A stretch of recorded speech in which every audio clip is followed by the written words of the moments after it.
আসসালামু আলাইকুম সবাইকে। আশা করি সবাই ভালো আছেন। আজকে আমরা সৌদি আরবের তাকামুল সার্টিফিকেটের যে আকর্ষণীয় সংবাদ শেষ খবরটি আপনাকে দিতে চাই যে সৌদি আরবে ওয়ার্ক পারমিট ভিসায় আপনার তাকামুল সার্টিফিকেট লাগবে না। আমি আবারও বলি আপনাদেরকে, সৌদি আরবের ওয়ার্ক পারমিট ভিসায় যেতে আপনাদের তাকামুল সার্টিফিকেট লাগবে না, এতে কিছু শর্ত সাপেক্ষে। এই মাসের আপনার 30 জুলাই পর্যন্ত তাকামুল সার্টিফিকেট লাগবে না, কিন্তু সব পেশার ক্ষেত্রে নয়। দুটি পেশাকে মূলত তাকামুল সার্টিফিকেট আপনাদের লাগবে না।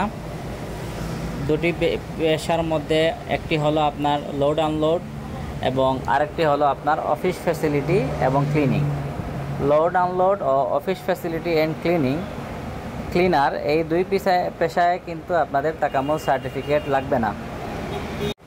কিন্তু অন্যান্য যে পেশাগুলো আছে সব পেশার ক্ষেত্রে কিন্তু আপনার তাকামুল সার্টিফিকেট বাধ্যতামূলক। আমি আবারও আপনাদেরকে বলে রাখি, লোড আনলোড এবং অফিস ফ্যাসিলিটি ক্লিনার বিষয়ে আপনাদের তাকামুল সার্টিফিকেট লাগবে না 30 জুলাই পর্যন্ত। কিন্তু আপনার 30 জুলাইয়ের পরে সৌদি আরবের এমবেসি কিন্তু তাকামুল সার্টিফিকেট ছাড়া কিন্তু কোনো ভিসা ইস্যু করবে না। আজকে রবিবার, আজকে কিন্তু অনেকগুলো ভিসা ফাইল জমা হয়েছে কিন্তু এমবেসিতে, এগুলো তাকামুল সার্টিফিকেট ছাড়াই কিন্তু সৌদি আরব এমবেসি জমা নিয়েছে। এবং 30 জুলাইয়ের পরে কিন্তু আপনারা যাদের তাকামুল সার্টিফিকেট নাই তারা কিন্তু আপনারা জমা দিতে পারবেন না।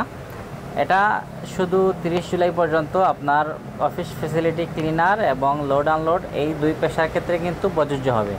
আর আপনারা যে বাকি যে পেশাগুলো, অন্যান্য যে পেশা যেমন ওয়ার্কশপ, ইলেকট্রিশিয়ান, এগুলো পেশায় কিন্তু আপনাদের তাকামুল সার্টিফিকেট বাধ্যতামূলক লাগবে। আপনারা আপনাদের যে নির্দিষ্ট যে সেন্টার আছে ওই সেন্টারে গিয়ে কিন্তু পরীক্ষা দিতে হবে। আর আমি গত ভিডিওতে বলেছিলাম যে লোড আনলোড এবং অফিস ফ্যাসিলিটি বিষয়ে কিন্তু এই মাসে আজকে সিদ্ধান্ত আসতে পারে।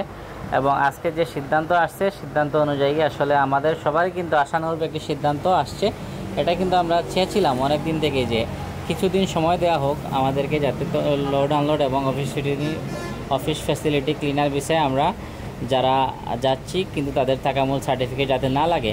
এবং সৌদি যে নতুন রাষ্ট্রদূত উনি আসছেন, বাংলাদেশে যে কাজে যোগদান করেছেন, উনি আসার ফলে কিন্তু আসলে এই কাজটি মূলত সম্ভব হয়েছে।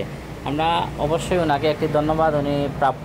কারণ উনি যদি বর্তমানে কিন্তু আপনার দেখেন রোজার পরে কিন্তু বাংলাদেশে সৌদি দূতাবাসের কোনো লোক ছিল না, বিদায় কিন্তু আমরা তাকামুল সার্টিফিকেট নিয়ে অনেক বিভ্রান্তির মধ্যে ছিলাম। কিন্তু বর্তমানে তাকামুল সার্টিফিকেট লাগবে না।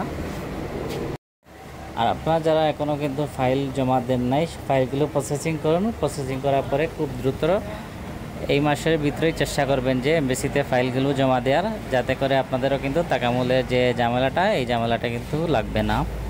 সো আমাদের এই ভিডিওটি যদি ভালো লাগে তাহলে অবশ্যই একটি সাবস্ক্রাইব করবেন এবং লাইক দিয়ে পাশে থাকবেন। ধন্যবাদ।